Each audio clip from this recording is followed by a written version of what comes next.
Hadis 833 dari Abu Burda bin Abu Musa dari ayahnya, beliau berkata, Rasulullah SAW bersabda, la nikaha illa biwali.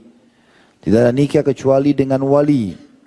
Dan ini hadis sahih, diriwayatkan Ahmad jilid 4 halaman 394, Abu Daud jilid 2 halaman 229, At-Tirmidzi jilid 3 halaman 410, Ibnu Majah jilid 1 halaman 605, Ibnu Hibban jilid 9 halaman 390, dan ini juga disahihkan oleh Syekh Al-Albani dalam Al-Irwa jilid 6 halaman 235. Hadis ini jelas sekali, tidak boleh wanita menikah tanpa walinya, dan wali adalah ayah kandungnya. Ya. Kalau ayah tidak ada, baru boleh saudara-saudara ayah, saudara-saudaranya si dia calon mempelai perempuan ini, ataupun kalau dia janda punya anak yang sudah balik, maka boleh ke anaknya. Hadis setelahnya, ya, itu sama dengan tentang masalah wali 834 dari Aisyah radhiyallahu anha, beliau berkata, Rasulullah SAW bersabda, ayyuma imra'atin nakahat bighairi idni waliyuha fanikahuha batil. فإذا دخل بها فلها المهر بما استحل من فرجها فإذا اشتجروا فالسلطان ولي وأن لا ولي له. Siapapun wanita yang menikah tanpa izin walinya, ayah kandungnya, maka nikahnya batal pernikahan itu. Jika lelaki itu sudah terlanjur mencampurinya, sudah terlanjur ada hubungan biologis, maka si istri berhak mendapatkan maharnya, karena dia si suami telah menghalalkan kemaluannya. Dan jika mereka berselisih, maka penguasa adalah wali bagi orang yang tidak ada wali baginya. Hadis ini diriwayatkan oleh Abu Daud jilid 2 halaman 229 dan Tirmidzi jilid 3 halaman 410, Ibnu Majah jilid 1 halaman 605, Ibnu Hibban jilid 9 halaman 384. Hadis ini menjelaskan tidak boleh menikah wanita tanpa wali, dan sudah saya pernah jelaskan teman-teman sekalian, kalau janda pun tetap harus izin wali, sampaikan ke wali. Pernyataan yang sering disebarkan di tengah-tengah masyarakat kan pendapat Abu Hanifah boleh menikah tanpa wali. Itu pendapat yang lemah sekali dari Abu Hanifah, gitu kan? Yang beliau sendiri kalau tidak salah punya pendapat lain yang memang harus ada wali. Tapi disepakati oleh jumhur ulama, hadis ini hadis sahih tentang masalah wajibnya ada wali, baik janda atau gadis. Cuma bedanya nanti kalau gadis ditanya oleh walinya, mau menikah enggak? Ayah mau nikahkan kamu sama fulan. Kalau dia diam saja, itu sudah cukup bahwasanya dia setuju. Kalau janda harus dia nyaut. Ya. Kau menikah sama ini? Iya, saya mau. Gitu, seperti itulah. Itu dijelaskan di hadis setelahnya di 835. Diriwayatkan dari Abu Hurairah radhiyallahu anhu bahwasanya Rasulullah SAW bersabda, la tunkahul ayyimu hatta tusta'mar wa la tunkahul bikru hatta tusta'dzan. Qalu ya Rasulullah wa kaifa idnuha? Qala antaskuta. Hadis ini riwayat Bukhari jilid 7 halaman 23, Muslim jilid 2 halaman 1036.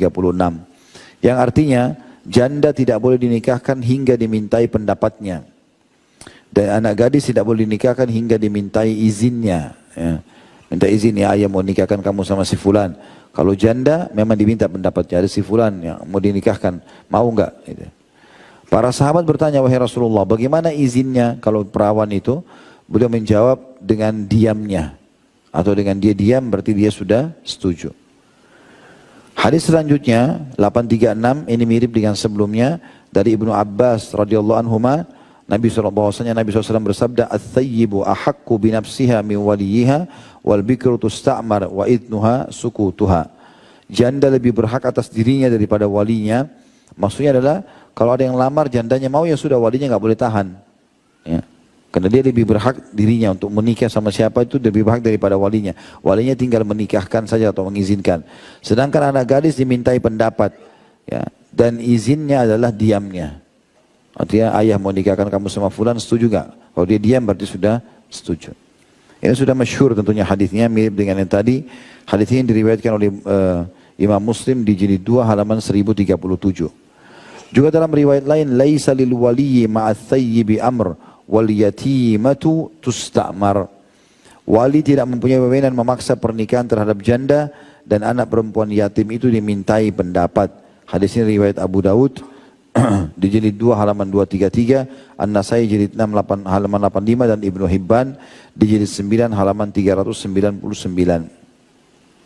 Jadi ini menandakan memang harusnya, ya, perawan itu diminta izini saja. Ya, sebagian ulama ada yang mengatakan boleh ayahnya menikahkan dia. Nah, kemudian baru disampaikan. Ya, kalau dia ayah anaknya tidak setuju, ya, maka dipisahkan. Itu pernah terjadi pada seorang yang masyhur, anak mantunya Abu Hurairah radhiyallahu anhu. Anak mantunya namanya Sa'id bin Musayyab. Sa'id bin Musayyab pernah menikahkan anaknya sebelum menyampaikan sama anaknya. Dia nikahkan dengan muridnya, kemudian dia pulang lalu dia sampaikan kepada anaknya, kalau saya sudah nikahkan kamu sama ini. Karena anaknya patuh, anaknya diam saja, maka terjadilah sahlah pernikahan itu.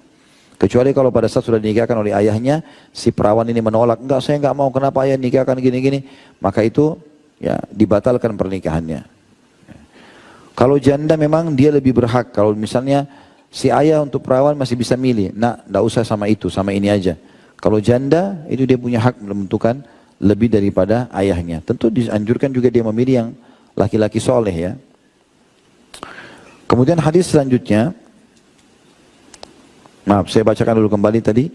Wali tidak mempunyai wewenang memaksa pernikahan terhadap janda dan anak perempuan yatim itu dimintai pendapat. Maksudnya anak gadis dimintai pendapat.